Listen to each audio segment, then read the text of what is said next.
네, 안녕하세요. 저는 올해 영유아부와 또 아기학교와 늘푸른 대학을 섬기게 된 임은진 전도사라고 합니다. 저는 2010학년도에 신대원에 입학을 해서요. 그 해 말부터 사역을 처음 시작하게 됐어요. 사역을 시작하고 신대원에 다니고 3학년을 이제 보내는 말미에 이제 지금의 남편을 만나게 되고 또 졸업함과 동시에 이제 결혼을 하게 되었습니다.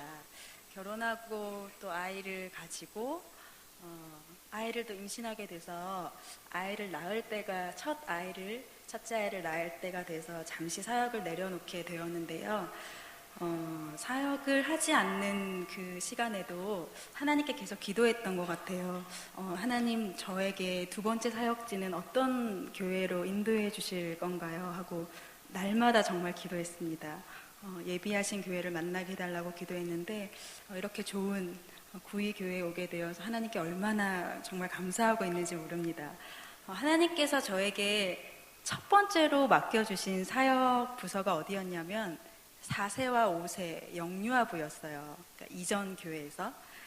그때는 왜 하나님이 이렇게 말도 안 통하는 아이들을 맡겨주셨을까? 도대체 이 아이들 앞에서 무슨 설교를 해야 되나 굉장히 처음 몇 달은 힘들었는데요. 하나님이 이번에 다시 한번 저에게 이 두 번째 사역을 시작하면서 또 영유아부를 맡게 해주셨어요. 그때는 결혼 전이었고 아가씨 때였기 때문에 아이들을 이렇게 바라보면 보는 것만으로 너무 사랑스럽고 귀엽기만 했는데 이제는 두 딸 아이를 키우는 엄마로서 영유아부를 맡다 보니까 단순히 아이들의 모습이 귀엽고 사랑스러운 것뿐만이 아니라 그 아이들을 데리고 나오는 부모님들이 주일 아침에 얼마나 힘드셨을까. 그 아이들을 깨우고 씻기고 입히고 정말 전쟁은 전쟁 같은 육아이지 않습니까? 그런 시간을 보내면서 아이들을 기르면서 그 아이들의 손을 잡고 나오는 부모님들의 모습이 참 귀하다라는 생각을 해보게 되었습니다.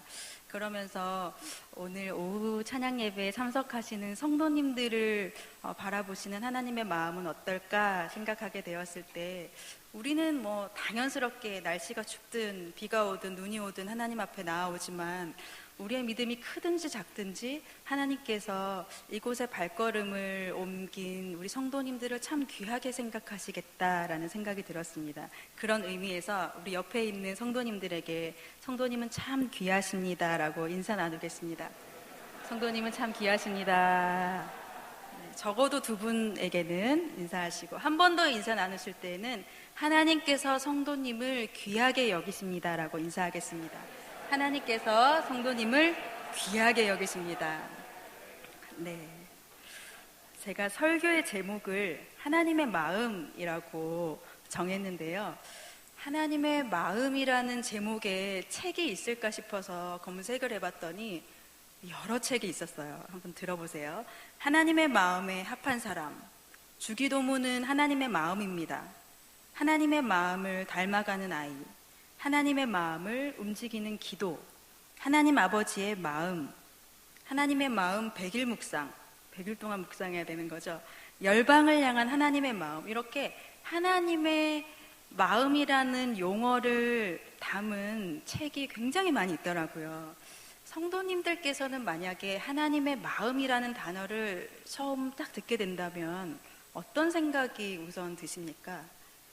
조금 더 쉽게 제가 여쭤본다면 하나님이라는 단어를 묵상하게 된다면 어떤 이미지 혹은 어떤 생각, 어떤 감정이 제일 처음 떠오르시나요?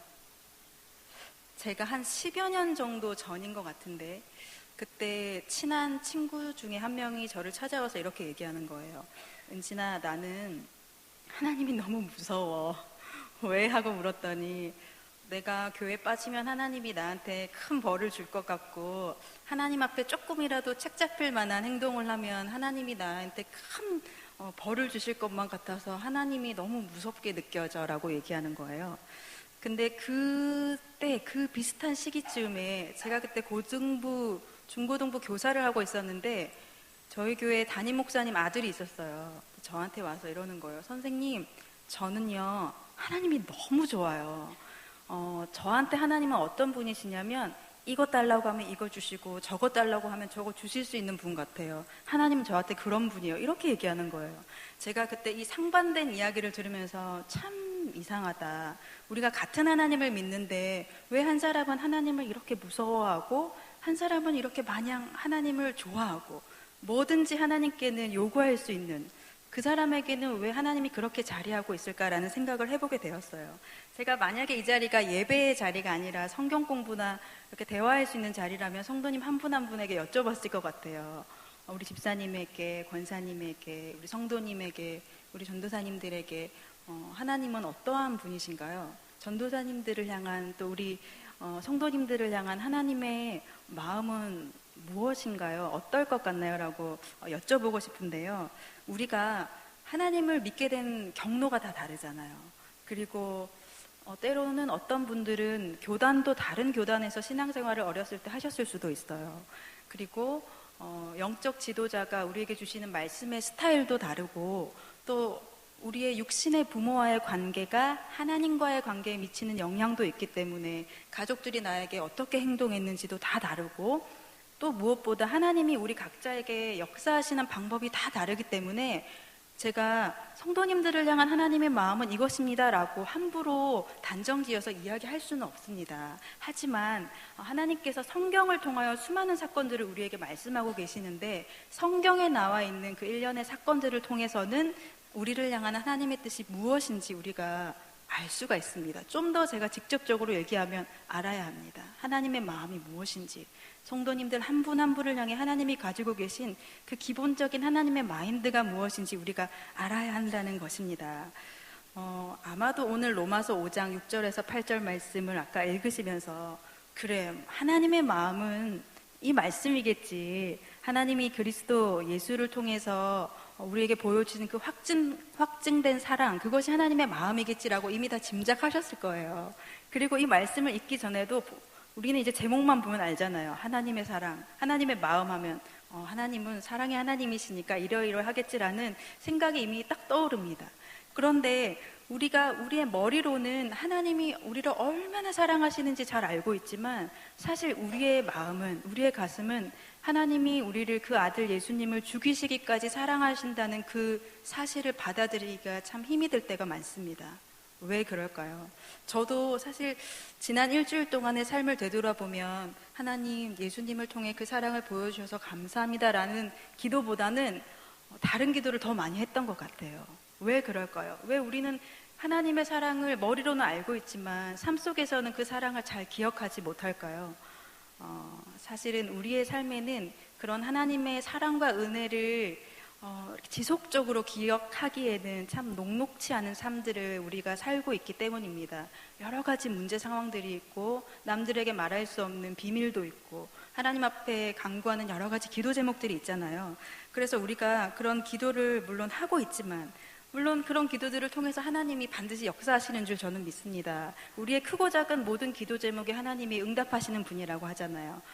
너의 작은 신음에도 응답하시는 분이라고 말씀하시기 때문에 우리가 우리의 모든 기도 제목을 가지고 하나님께 나아가는 것은 좋지만 그 이전에 하나님께서 우리에게 원하시는 것이 있다는 거예요. 너희가 나에게 무언가를 구하고 바라기 이전에 너희를 향한 나의 마음이 이렇다는 것을 너희가 알았으면 좋겠다라는 하나님의 마음이 있다는 것입니다. 오늘 우리가 말씀은 로마서 말씀을 읽었지만 창세기 1장 말씀을 한번 보길 원하는데요. 창세기 1장에 어떤 사건이 나와 있죠? 천지창조 사건이 나와 있죠. 지난 1월 세 번째 주에 제가 우리 영유아부 아이들이랑 뭘 했냐면 천지창조 말씀을 전해준 다음에 후속 활동으로 이런 커다란 판을 앞에다가 갖다 놓고 산을 붙여놓고 바다를 붙여놓고 육지를 붙여놓고 이제 너희들이 붙이고 싶은 동물, 새, 해달별을 붙여보라고 했어요. 아이들이 나와서 엄마와 함께 새도 붙이고 물고기도 붙이고 그 남자애들은 그 물고기를, 상어를 그렇게 좋아하더라고. 상어가 없어가지고 얼마나 혼이 났는지 막 이렇게 붙이는 활동들을 했는데 우리가 창세기 1장을 보면 우리를 향한 하나님의 마음을 확인할 수가 있어요. 우리 창세기 1장 27절에서 28절 말씀을 같이 한번 앞을 보면서 읽어보겠습니다. 시작.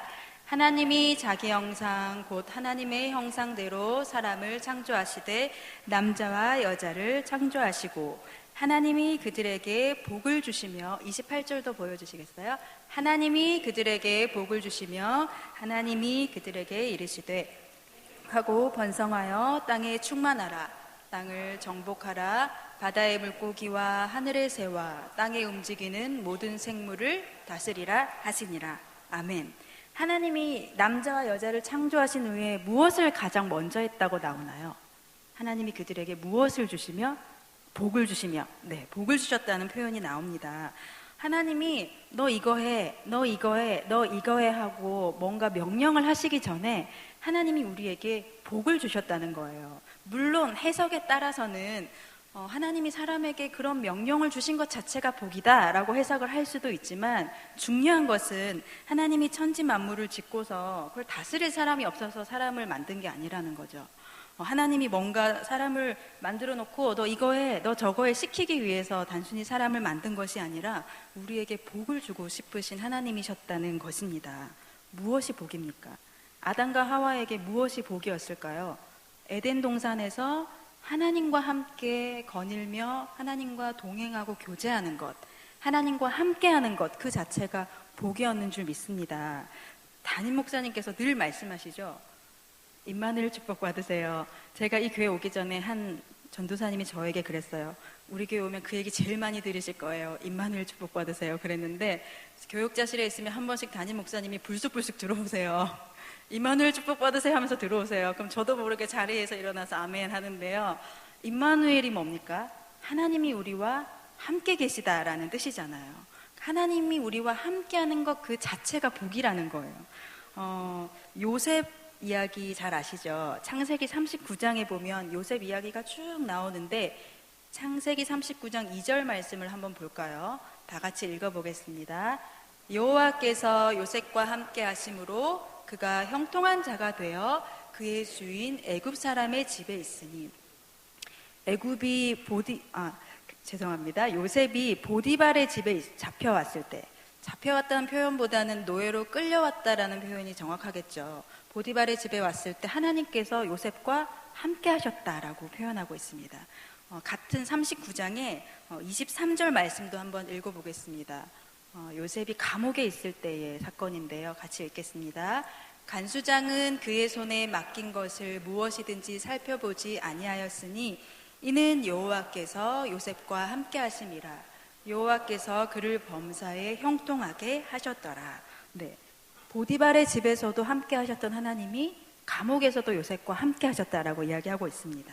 중요한 것은 우리가 거하는 곳이 원치 않았던 노예로 팔려갔던 곳이었든지 더욱 원치 않았던 감옥이었든지 우리가 있는 곳이 어디든지 간에 하나님이 우리와 함께 하시는 것 자체가 복이라는 사실입니다. 그런데 창세기 1장을 지나서 2장을 지나서 3장에 가면 3장에 들어가자마자 무슨 내용이 나오냐면 아담과 하와가 선악과를 따먹는 사건이 나오잖아요. 그러면서 하나님이 하와에게는 아이를 낳는 고통을 얻게 될 것이라고, 그리고 남편의 다스림을 받는 존재가 될 것이라고 말씀하십니다. 그리고 아담에게는 뭐라고 하시냐면 너는 평생토록 종신토록 일을 해야 그 땅의 소산을 먹을 수 있는 존재가 되리라고 말씀하십니다. 그리고 그와 함께 하와를 유혹했던 뱀에게는 뭐라고 얘기하시냐면 창세기 3장 15절에 이런 말씀이 나옵니다. 오늘 말씀을 좀 많이 읽죠? 같이 한번 읽어보겠습니다. 내가 너로 여자와 원수가 되게 하고 내 후손도 여자의 후손과 원수가 되게 하리니 여자의 후손은 내 머리를 상하게 할 것이요 너는 그의 발꿈치를 상하게 할 것이니라 하시고. 아멘. 이 말씀은 아시는 분도 있겠지만 원시복음, 원복음이다 이렇게 얘기하기도 하거든요. 무슨 말씀이냐? 여자의 후손이라는 것은 이 땅에 오셔서 십자가를 지고 돌아가실 예수 그리스도를 뜻하는 용어라고 우리가 주로 알고 있습니다. 그러니까 이 창세기 3장 15절의 말씀은 예수 그리스도를 통한 하나님의 복음을 예시하는 그런 메시아의 첫 번째 메시아 예언이다, 원복음이다 이렇게 우리가 알고 있는데, 제가 만약에 하나님이었다면 창세기 3장이면 인류 역사가 시작된 지 얼마 되지 않았잖아요. 하나님이 선악과를 따먹지 말라 그랬는데 아담과 하와가 따먹었잖아요. 그러면 제가 하나님이라면 난 너를 도무지 알지 못한다 하고 이 천지창조했던 모든 사건을 다 그냥 말짱 누르고 없었던 일로 만들고 싶었을 것 같아요. 근데 하나님은 이상하게도 여자의 후손 예수 그리스도를 통해서 아담과 그의 자손들을 구원할 계획을 벌써 이 창세기 3장에서 세우시거든요. 왜 하나님이 이렇게까지 하셨을까? 죄를 지었으면 나는 널 모른다 하면 되는데 왜 굳이 예수님을 보내셔야 되고 그 예수님이 죽으셔야 되고 다시 살아나셔야 되고 또 다시 이 땅에 오셔야만 되는 이런 긴 어떤 이런 스토리를 하나님이 작정하셨을까를 생각해 보게 됩니다. 그 이유가 창세기 1장 27절에 나옵니다. 창세기 1장 27절을 다 같이 읽어보겠습니다. 하나님이 자기 형상 곧 하나님의 형상대로 사람을 창조하시되 남자와 여자를 창조하시고 우리가 어떤 존재이기에 하나님이 우리를 소중하게 생각하신다고요? 하나님의 형상을 닮은 사람이기에 그렇다고 말씀하고 계십니다. 그러니까 우리는 하나님이 그냥 한번 만들어 보고 싶어서 사람 한번 만들어 보자 해서 만든 존재가 아니라 여러 가지 물건들 중에 그냥 하나가 아니라 하나님이 빛이 있으라 말씀하시고 해달별이 있으라 새가 날아라 물고기가 바닷속에 있으라 하고 말씀하신 것과는 정말 다르게 사람을 창조하셨다는 거예요. 사람을 창조하실 때는 하나님이 손수 땅의 흙을 가지고 빚으셔서 사람을 만드십니다. 그 코에다가 생기를 불어넣으셨다고 하셨고 생기를 불어넣은 이후에 사람이 생명이 되었다고 말씀하고 있는 거죠. 그러니까 하나님이 얼마나 심혈을 기울여서 우리를 만드셨는지를 우리가 창세기 1장을 통해서 알 수가 있는 거예요. 그래서 하나님께서 우리를 보실 때 너는 그냥 내가 만든 피조물 중에 하나가 아니라 너는 곧 나인 거예요. 우리가 자녀를 볼 때 자녀의 기쁨이 나의 기쁨이고 자녀의 슬픔이 우리의 슬픔이잖아요. 하나님께서 우리를 보실 때 그렇다는 거예요. 너를 볼 때 나를 보는 것처럼 네가 기쁘면 내가 기쁘고 네가 슬프면 내가 슬픈 거. 그러니까 너는 나의 형상, 너는 곧 나야. 이런 것이 하나님의 마음이라는 것입니다.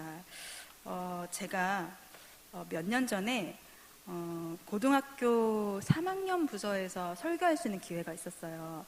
그때 아마 제가 처음 사역 시작하고 처음 한 설교였어요. 얼마나 긴장됐는지 고3 아이들한테 무슨 설교를 해야 되나 고민하던 차에 말씀을 전하게 되는데 사실 무슨 제목과 무슨 본문으로 정했는지는 기억나지가 않아요.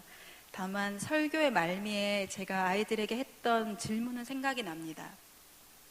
너희들은 너희의 인생이 몇 점짜리라고 생각하니? 라고 제가 질문했습니다. 아이들이 아무 말 하지 않더라고요. 제가 동일한 질문을 성도 여러분께도 드리고 싶어요. 여러분은 여러분의 인생을 하나님 앞에서 몇 점이나 된다고 생각하십니까? 숫자가 딱 떠오르시나요? 50점은 넘나요? 한 70점 정도는 되실까요? 100점은 어떤 기준에 도달해야 100점이 되는 것일까요?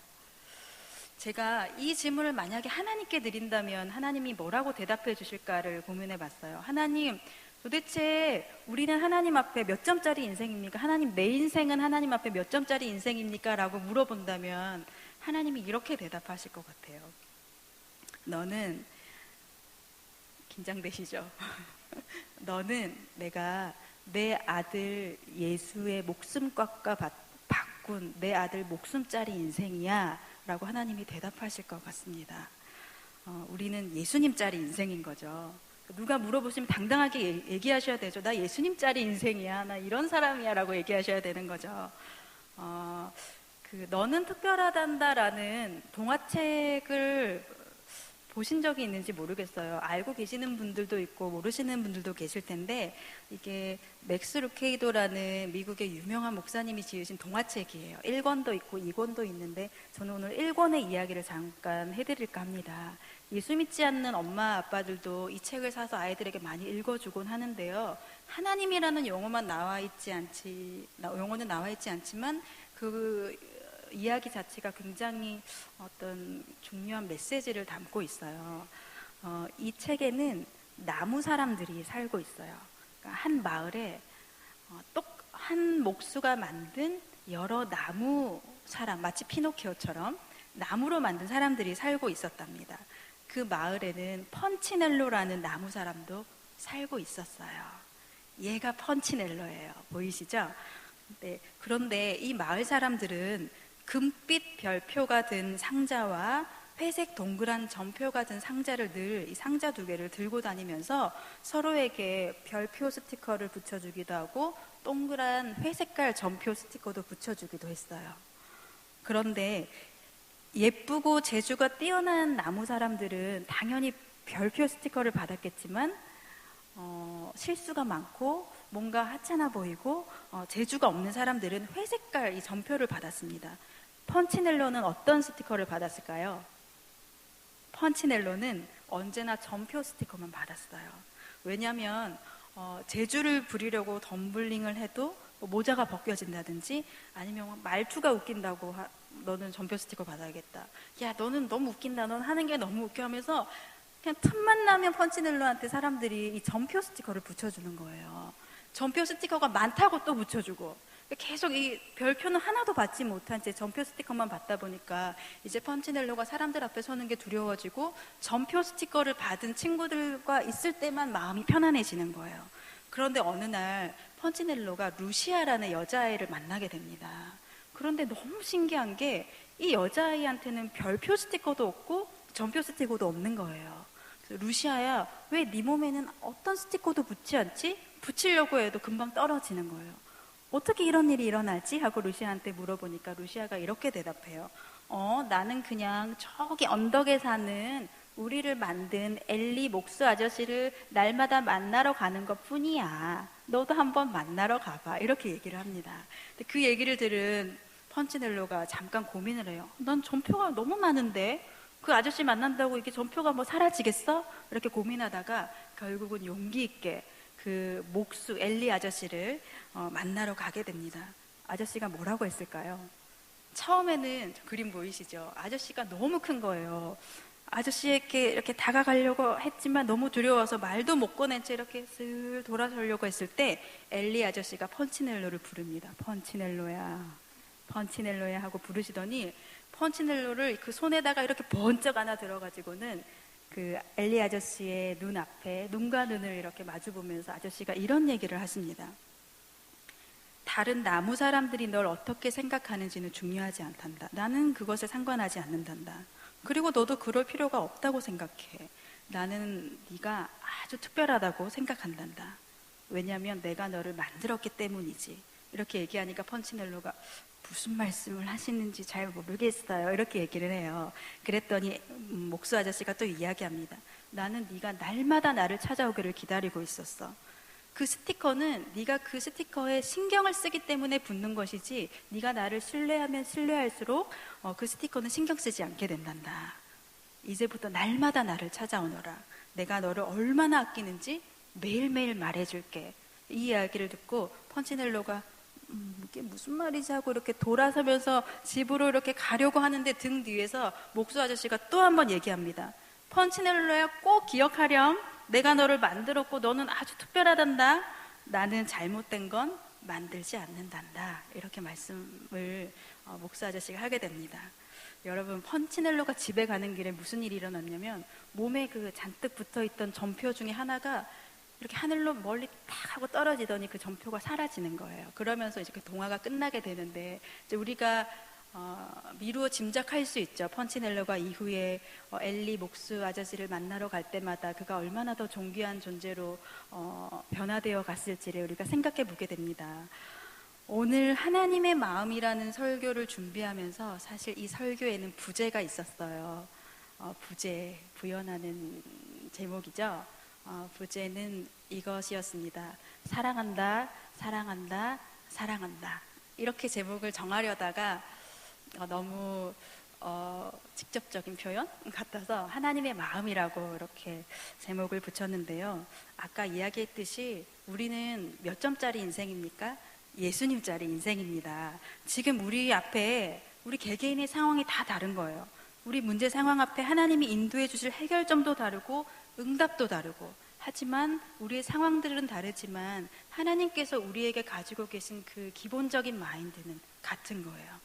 하나님의 본래의 마음, 그것이 무엇입니까? 제가 로마서 5장 6절에서 8절 말씀을 읽어드림으로 오늘 설교를 마치고자 합니다. 우리가 아직 연약할 때의 기약대로 그리스도께서 경건하지 않은 자를 위하여 죽으셨도다. 의인을 위하여 죽는 자가 쉽지 않고 선인을 위하여 용감히 죽는 자가 혹 있거니와 우리가 아직 죄인 되었을 때에 그리스도께서 우리를 위하여 죽으심으로 하나님께서 우리에 대한 자기의 사랑을 확증하셨느니라. 아멘.